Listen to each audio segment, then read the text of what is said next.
It began with a whisper from the void, a signal no sane species dared to answer.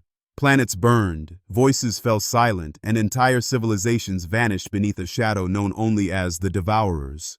The galaxy screamed for help, and no one came. No one, except humanity. Born from a death world, forged in conflict and tempered by extinction, they didn't come with peace offerings. They came with warships, with fury, and with one promise etched into every hull. You called, we answer, with fire, steel, and no mercy. The desperate signal. The Silent Watchers Commander Sarah Chen had been staring at empty screens for 3 years. The Horizon Deep Space Monitoring Station floated in the darkness between star systems, its massive dish arrays reaching into the void like metal flowers seeking sunlight. For 37 months, those dishes had captured nothing but cosmic background radiation and the occasional pulsar burst. The search for extraterrestrial intelligence had become a routine of disappointment. Sarah rubbed her tired eyes and glanced around the control room. Lieutenant Marcus Webb sat at the signal analysis console, methodically scanning frequencies that had yielded nothing but silence. Dr. Elena Vasquez worked at her linguistic computers, programs designed to decode alien languages that might never exist.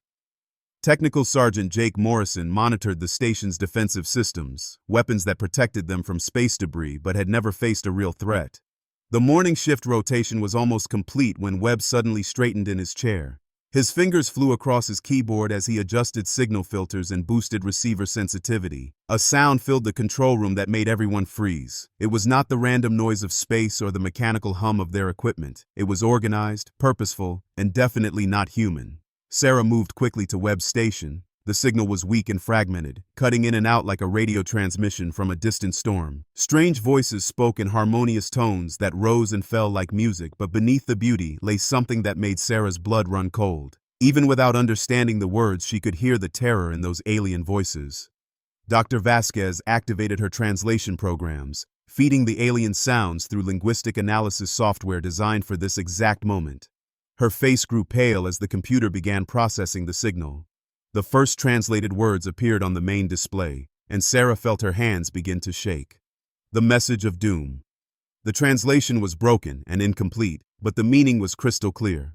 Civilizations across the galaxy were crying out in their final moments, begging for help that would never come. The coordinates flowed across the screen like tears. 17 different star systems, all broadcasting the same desperate plea before falling silent forever. Sarah read the translated message aloud to her stunned crew. The words painted a picture of systematic genocide on a galactic scale. An ancient enemy called the Devourers moved from world to world, consuming entire civilizations for resources and energy. Species that surrendered became slaves. Species that resisted were harvested like crops.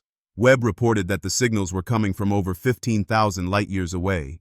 Even with humanity's fastest ships, it would take months to reach the nearest system under attack. But as more signals arrived from different sectors of the galaxy, a horrifying pattern emerged. The Devourers were not randomly attacking worlds. They were moving in a coordinated expansion that would eventually reach human space. Dr. Vasquez discovered something even more disturbing in the alien transmissions. The dying civilizations were broadcasting the locations of every inhabited world they knew about, hoping that someone, somewhere, would care enough to help them. That meant the Devourers now had a map of every major civilization in the galaxy, including Earth. Sarah stared at the tactical display showing the locations of the distress calls. Red dots marked dying worlds scattered across thousands of light-years. But she could see the pattern. The attacks were moving steadily toward the outer rim of the galaxy, toward the small sector where humanity had built its first interstellar colonies. Breaking protocol. The regulations were clear. First contact with alien intelligence was to be handled only by official diplomatic teams under direct authority from Earth Command. Military commanders at remote monitoring stations had strict orders never to respond to alien communications without authorization. But as Sarah listened to the alien voices growing weaker, as she watched civilizations die while calling for help, she found herself caring less about regulations and more about the lives ending in the darkness. Sarah's crew looked to her for guidance. They all understood the implications of what they were hearing. Humanity was no longer alone in the galaxy, but their first contact with alien intelligence was witnessing genocide on an unimaginable scale. Webb reminded her that responding to the signal would reveal humanity's location to whatever was destroying these civilizations. Dr. Vasquez warned that breaking communication protocol could be considered an act of treason, but as another alien voice cried out across the void, begging for someone to remember that their children had once laughed and played under alien suns, Sarah made her decision. She ordered Webb to open a transmission channel on the same frequency as the distress calls. The powerful antennas of Horizon Station turned toward the distant star systems, preparing to send humanity's first message to alien intelligence. Sarah stepped up to the microphone and thought about what to say. How do you comfort dying strangers across impossible distances? How do you translate hope into words that desperate aliens might understand? Finally, she spoke 4 simple sentences that would change the course of galactic history forever. She announced that they were humans from Earth, that they had received the distress calls, and that help was coming. She promised that the Devourers would face justice for their crimes. Most importantly, she told every alien listening that they were not alone in their final moments. Someone had heard their cries and would remember their names. The die is cast. The message raced across space at light speed, carrying humanity's declaration of war against an enemy they knew nothing about. But even as the transmission completed, Sarah knew that words alone would not save anyone. If humanity was truly going to help these aliens, they would need ships, weapons, and soldiers willing to fight the most dangerous enemy the galaxy had ever known. Sarah ordered an emergency transmission to Mars Fleet Command, informing them of hostile alien activity and requesting immediate military support. When Webb asked what he should tell them about the unauthorized first contact, Sarah smiled grimly. She told him to inform Earth Command that Commander Sarah Chen had just committed the human race to its first interstellar war. As the emergency signals went out to every human military installation in known space, Dr. Vasquez continued analyzing the alien distress calls. More signals were arriving every hour from star systems scattered across the galaxy. All of them told the same story of death and destruction, of a merciless enemy that showed no mercy to any form of life. But Vasquez discovered something in the linguistic patterns that made her heart race with fear. The aliens were not just calling for help randomly, they were providing detailed information about the Devourers' capabilities, tactics, and technology. The dying civilizations were creating a database of intelligence about their enemy, hoping that someone would use it to stop the genocide. That someone was now humanity. Sarah stared out at the stars through the observation deck of Horizon Station, knowing that somewhere in that vast darkness, an enemy was coming that could destroy entire star systems. Humanity had just announced its presence to that enemy, and now there was no choice but to fight. The enemy awakens. The response came faster than anyone expected. Within hours of humanity's first transmission, new signals began arriving at Horizon Station. These were not distress calls from dying civilizations. These were communications between Devourer ships, intercepted and translated by Dr. Vasquez's increasingly sophisticated programs. The aliens discussed humanity in cold clinical terms. They classified Earth as a Deathworld, based on its extreme weather, natural disasters, and predatory ecosystems. Most species in the galaxy evolved on gentle worlds with mild climates and few natural predators. Deathworld species were rare and considered extremely dangerous. Sarah learned that the Devourers had encountered Deathworld species before and had learned to avoid them. Their expansion pattern deliberately bypassed star systems containing species that evolved under harsh conditions. But humanity's response to the distress calls had changed everything. By announcing their willingness to interfere with Devourer operations, humans had marked themselves as an existential threat. The intercepted communications revealed the Devourers' decision. They would complete their current harvesting operations, then redirect their entire expansion fleet toward human space. The Deathworld species would be eliminated before they could organize effective resistance. Webb calculated the timeline based on the enemy's movement patterns. The Devourers would finish consuming the civilizations they were currently attacking within 6 months. After that, they would begin their journey toward Earth. Humanity had perhaps 8 months to prepare for a war that would determine the survival of their species. Sarah activated the station's emergency beacon, broadcasting a priority alert to every human settlement in known space. The message was simple but terrifying. Hostile aliens had been confirmed. They were coming to destroy humanity. All military forces were to mobilize immediately for total war. As the alert signals raced toward Earth, Mars, and the outer colonies, Sarah realized that her single decision to answer an alien distress call had set in motion events that would reshape the galaxy. Humanity was about to face its greatest test, and failure would mean not just their own extinction, but the continued suffering of every civilization the Devourers encountered. The question now was whether the human race was strong enough to win a war against an enemy that had conquered 1,000 worlds. Sarah looked at her small crew, ordinary people who had just learned they were humanity's first line of defense against galactic genocide, and felt a fierce pride burning in her chest. The Devourers were about to learn why Deathworld species were so feared. They were about to discover what happened when you threatened innocent people in front of humans who had nothing left to lose. The Gathering Storm. The War Council Admiral Rebecca Torres stood in the secure briefing room deep beneath the surface of Mars, surrounded by the most powerful military leaders in human space. The emergency session had been called within hours of receiving Commander Chen's transmission from Horizon Station. The revelation that hostile aliens were targeting humanity for extinction had sent shockwaves through every government and military installation in the solar system.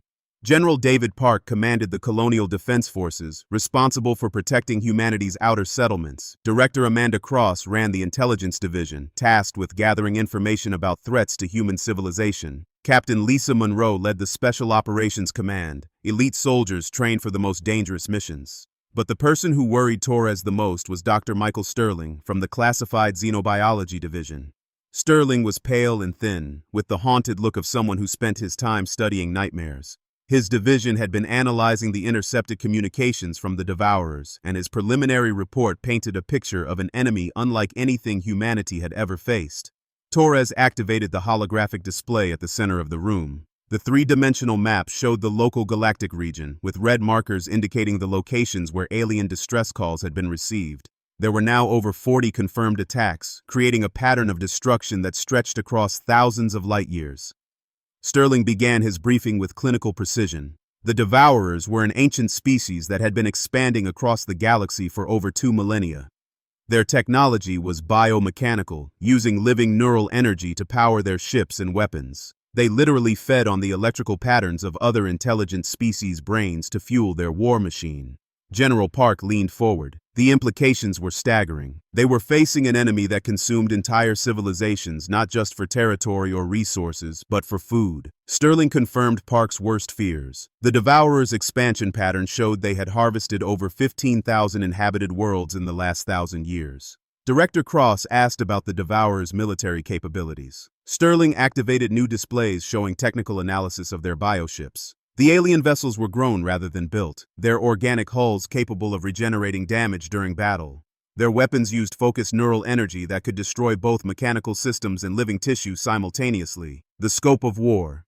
Captain Monroe studied the tactical data with professional interest. She asked about typical Devourer fleet compositions for major operations. Sterling's answer made everyone in the room fall silent. For an assault on a Deathworld species, intelligence estimates suggested the Devourers would deploy at least 800 bioships, including command vessels over 15 kilometers long.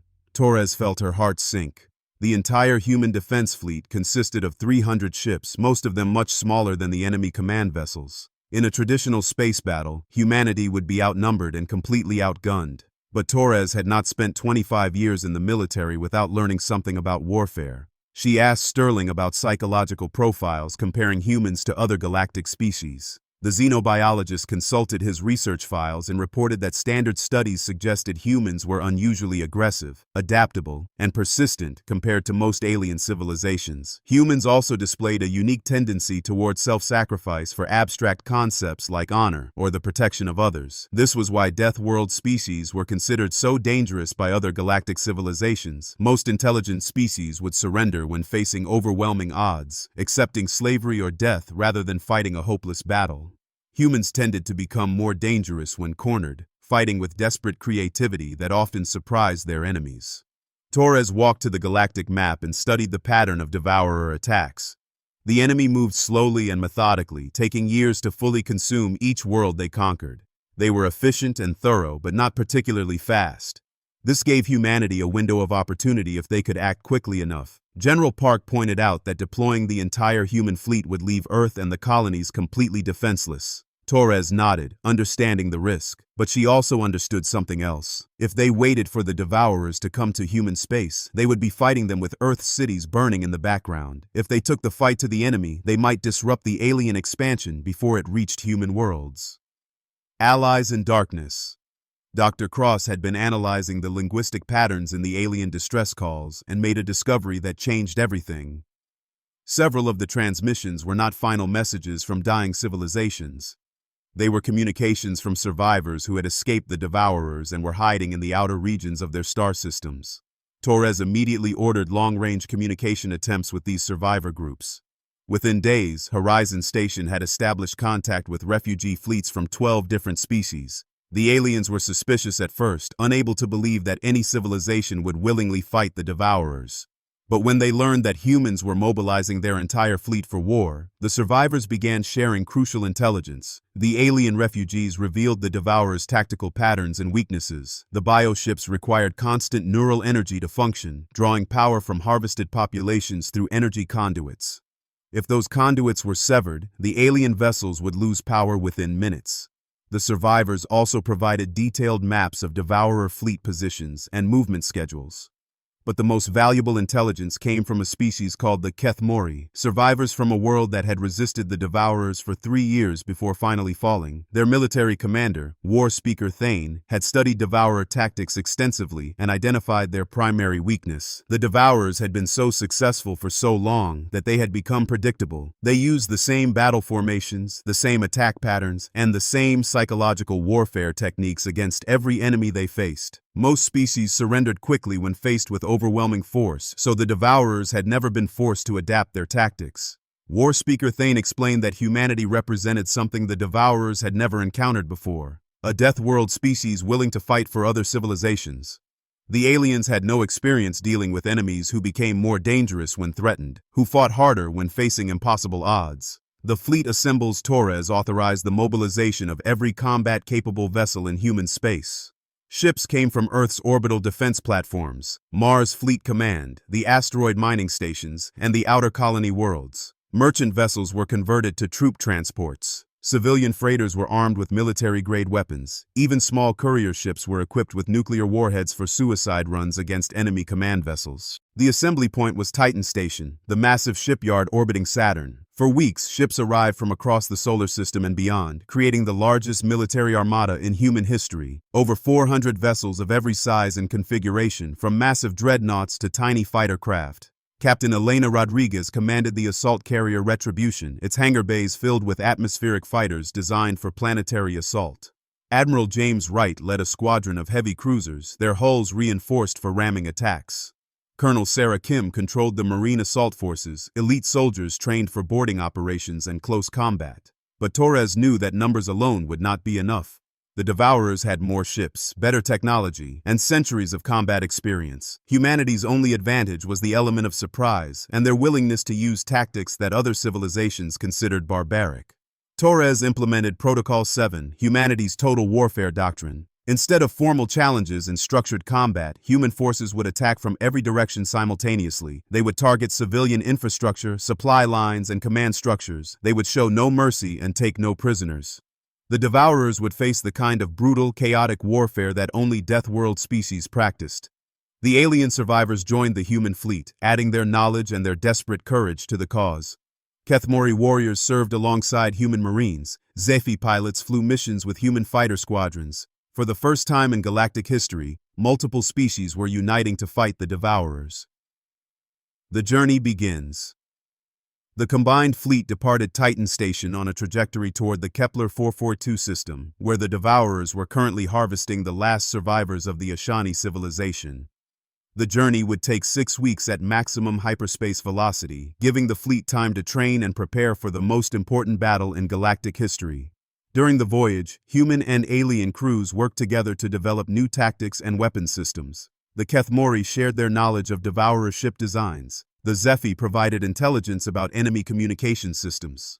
Other survivor species contributed whatever expertise they could offer. Torres spent the journey studying every piece of intelligence about the Devourers, looking for weaknesses that could be exploited. She learned that the bioships were vulnerable to certain types of electromagnetic pulses. She discovered that Devourer command structures relied heavily on hierarchical communication networks that could be disrupted. Most importantly, she realized that the Devourers' greatest strength was also their greatest weakness. They had never been defeated in battle because they had never faced an enemy willing to pay any price for victory. They were about to encounter humanity's ultimate weapon, the absolute refusal to surrender. As the fleet approached the edge of Devourer space, long-range sensors began detecting signs of the enemy. Massive energy signatures marked the locations of bioships engaged in harvesting operations. Communication intercepts revealed Devourer forces discussing the approaching human fleet with a mixture of curiosity and contempt. The aliens could not understand why a Deathworld species would travel so far to help civilizations they had never met. They assumed humanity was seeking territorial expansion or resource acquisition. They were wrong. Humans were coming to save lives and punish those who threatened innocent people. The calm before. On the final day of the journey, Torres addressed the entire fleet over the communication network. Every human and alien crew member would hear her words before they entered battle against an enemy that had never been defeated. She reminded them that they were fighting not just for their own survival, but for every civilization that had fallen to the Devourers and every species that would fall in the future if they failed. She told them that today, the galaxy would learn what happened when innocent people cried for help in front of humans. The response from the fleet was immediate and overwhelming. Human voices mixed with alien sounds as 400 ships full of warriors shouted their defiance across the void. They were no longer separate species fighting for survival. They were the galaxy's revenge against those who fed on suffering. As the fleet dropped out of hyperspace at the edge of the Kepler 442 system, sensors revealed the full scope of Devourer operations. Over 90 bioships surrounded the dying world of Ashani Prime, their energy conduits draining the last remnants of a civilization that had once numbered in the billions. But Torres smiled as she looked at the tactical display.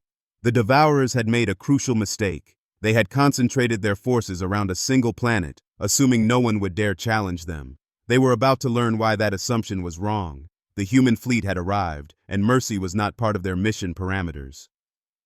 Fire, steel, and no mercy. The thunder of war.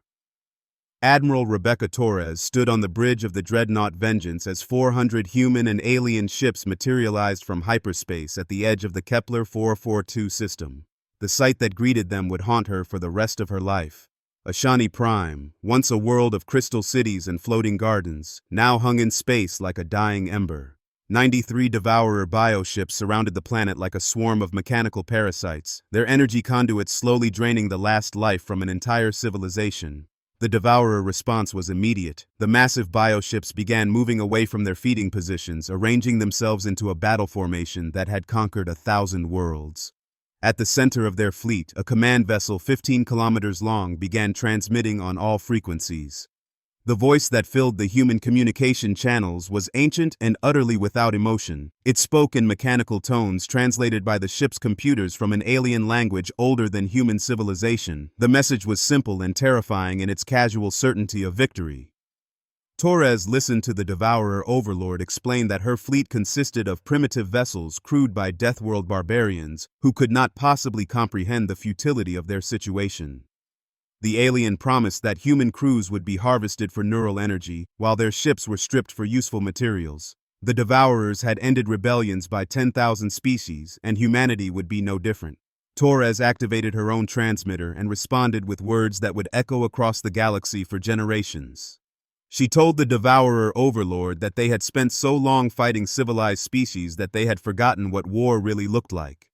She promised to remind them why Deathworld species were feared throughout the galaxy. Instead of accepting the traditional challenge to formal combat, Torres implemented the most brutal doctrine in human military history. Every ship in the combined fleet opened fire simultaneously, launching nuclear warheads, kinetic bombardment rounds, and cyber warfare attacks from every direction at once. Chaos unleashed. The space around Ashani Prime exploded into violence as 400 ships unleashed everything they had against the Devourer fleet. The aliens, expecting formal challenges and structured combat between designated champions, found themselves under attack from every angle simultaneously. Their bioships, designed to absorb energy weapons and neural attacks, had no defense against crude nuclear explosions and chunks of metal moving at significant fractions of light speed. Captain Elena Rodriguez dove the assault carrier Retribution directly into the enemy formation, launching atmospheric fighters and marine assault shuttles while her ship's guns poured fire into the nearest bioship. Her pilots, trained for atmospheric combat on Deathworlds, flew in chaotic patterns that the alien vessels could not predict or counter. Admiral James Wright's heavy cruisers charged straight at the largest Devourer ships, their reinforced hulls designed for ramming attacks. The alien bioships tried to regenerate damage from the human nuclear warheads, but the sustained bombardment was destroying organic material faster than their healing systems could repair it. Colonel Sarah Kim's Marines launched boarding attacks against disabled Devourer vessels, fighting their way through organic corridors filled with living machinery and harvested neural energy. The humans showed no hesitation in destroying the alien technology, even when it meant ending the lives of the harvested beings powering the bioships. But the battle was far from one-sided. The massive Devourer command ships began to respond, their enormous bulk turning toward the human fleet like awakening monsters. Energy weapons that could slice through planetary crust began targeting human vessels with devastating effect. The destroyer Defiant took a direct hit from a bioship energy beam and vanished in a ball of superheated plasma. The cruiser Intrepid lost its forward section to a neural pulse weapon that killed every crew member instantly. Torres watched good ships and brave crews die and felt the familiar cold rage that came over her in battle. The price of victory. Torres realized that the Devourer bioships were not just fighting her fleet. They were still connected to Ashani Prime by energy conduits, still feeding on the planet's dying population even as the battle raged around them. Every minute of combat meant more innocent deaths while the aliens maintained their power supply. She ordered the fleet to change tactics, focusing their attacks on the energy transfer systems rather than the bioships themselves. Kinetic rounds and nuclear warheads began severing the connections between the alien vessels and the planet below. The effect was immediate and dramatic. As each energy stream was cut, the corresponding bioship began to lose power. Their weapons went silent, their movements became sluggish, and their regeneration systems failed. The Devourers had become dependent on a constant supply of neural energy to maintain their technology, and humanity had found their critical weakness. But the Devourer Overlord was not finished. The massive command ship began accelerating toward the human fleet, its hull glowing with stored neural energy from 1 billion harvested minds. Torres realized that the alien leader was planning to ram the Vengeance, using his ship as a giant bomb powered by the screams of an entire civilization. Torres made a decision that would define her legacy. She ordered all ships to withdraw to minimum safe distance while she turned the Vengeance directly toward the approaching command vessel. Her crew refused to abandon ship, choosing to stand with their admiral in the face of certain death. The collision between the two massive vessels lit up the Kepler 442 system like a new star. The explosion that destroyed both the Vengeance and the Devourer command ship sent shockwaves across space, but it also accomplished something no other species had ever achieved. It broke the psychological hold that the Devourers had maintained over the galaxy for millennia. The tide turns.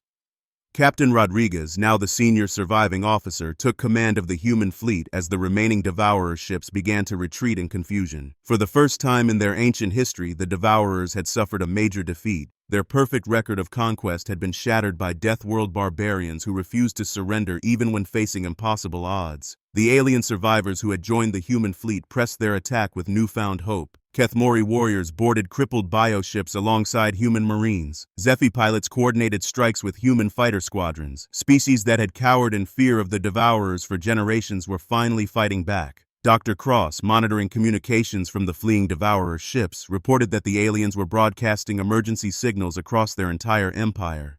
They were warning other Devourer fleets about the new threat posed by the human alliance. The Deathworld species had introduced a new kind of warfare to the galaxy, one where victory mattered more than survival. The surviving bioships abandoned their harvesting operations and fled toward the outer system, leaving behind their energy conduits and the precious neural energy they had spent days collecting. For the first time in Devourer history, they were retreating from a battle they could have won through sheer attrition. But Rodriguez knew that this victory was only the beginning. Intelligence intercepts revealed that the Devourers were recalling ships from across their empire to deal with the human threat.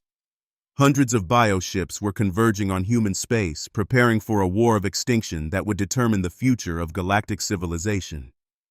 The New Guardians. The rescue operation on Ashani Prime revealed the true horror of Devourer methods. The few thousand survivors found in underground shelters told stories of systematic torture and neural harvesting that lasted for days. Entire families had been kept alive while their brain activity was slowly drained to power alien machines. But the survivors also told stories of hope. They had heard the human radio transmission promising that help was coming. They had hidden in caves and bunkers, believing that somewhere in the galaxy someone cared enough to fight for them. The humans had kept their promise, even though it cost them their admiral and dozens of ships. Word of the victory at Ashani Prime spread rapidly through the survivor networks hidden throughout Devourer space. Refugee fleets that had been running and hiding for generations began changing course toward human space. They brought with them intelligence about Devourer operations, maps of alien supply lines, and most importantly, the will to fight back. Rodriguez established the Galactic Liberation Command, a military alliance between humanity and every species willing to fight the Devourers. The human fleet became the core of a growing armada dedicated to ending the alien empire's reign of terror. The Devourers sent negotiators offering to leave human space alone in exchange for non-interference with their other operations. Rodriguez's response was broadcast across the galaxy. Humanity would accept nothing less than the complete withdrawal of Devourer forces from all inhabited worlds and the release of every being held in neural bondage. The long war begins. The war that followed would last for 3 years and reshape the political structure of the galaxy. Human fleets, supported by liberated alien species, attacked Devourer harvesting operations across dozens of star systems. They freed enslaved populations, destroyed bioship construction facilities, and gradually pushed the ancient enemy back into the galactic core. The Devourers, faced with an enemy that grew stronger with each victory, began making desperate moves. They attempted to destroy entire star systems rather than lose them to human liberation forces. They created biological weapons designed to target Deathworld physiology. They even tried to negotiate with other galactic empires, offering territorial concessions in exchange for help against the human alliance. But it was too late. The galaxy had seen that the Devourers could be defeated. More importantly, they had seen humans willingly sacrifice their lives to save alien civilizations they had never met. The reputation of humanity as brutal but honorable warriors spread throughout known space. Species that had hidden from the Devourers for centuries began emerging from their refuges to join the war. Ancient civilizations shared their technology with human engineers. Pacifist species provided logistics and medical support. Even the galaxy's most powerful empires began offering assistance to the human-led alliance. Victory and legacy. The final battle of the war took place in the Devourer home system, where the last remnants of their bioship fleet made a desperate stand around their ancient capital world. The combined Liberation Fleet, now numbering over 2,000 ships from 50 different species, faced the most powerful concentration of Devourer forces in their history. The battle lasted for 18 hours and cost the lives of thousands of brave beings from dozens of worlds. But when the last bioship was destroyed and the last neural harvesting facility was shut down, the galaxy was finally free from a threat that had terrorized it for over 2 millennia. Rodriguez, now promoted to Grand Admiral of the Galactic Liberation Fleet, stood on the bridge of her flagship as reports came in from across Devourer space. Enslaved populations were being freed, harvesting operations were shutting down, the neural energy conduits that had powered the alien empire were being severed one by one. But the most important report came from Earth, where Commander Sarah Chen was monitoring deep space communications from her station at Horizon. The galaxy was no longer silent. Dozens of species were broadcasting messages of gratitude to humanity. Others were sharing cultural exchanges and scientific knowledge. The fear that had kept civilizations isolated was finally beginning to fade. The humans had answered a desperate SOS call from strangers across the void. They had committed their entire civilization to a war they could have lost. They had shown the galaxy that some things were worth fighting for, even when the odds seemed impossible. And in doing so, they had proven why Deathworld species were so feared and so respected throughout the galaxy. Not because of their weapons or their technology, but because when innocent people cried for help in the darkness, humans would always answer the call with fire, steel, and absolutely no mercy for those who preyed on the weak.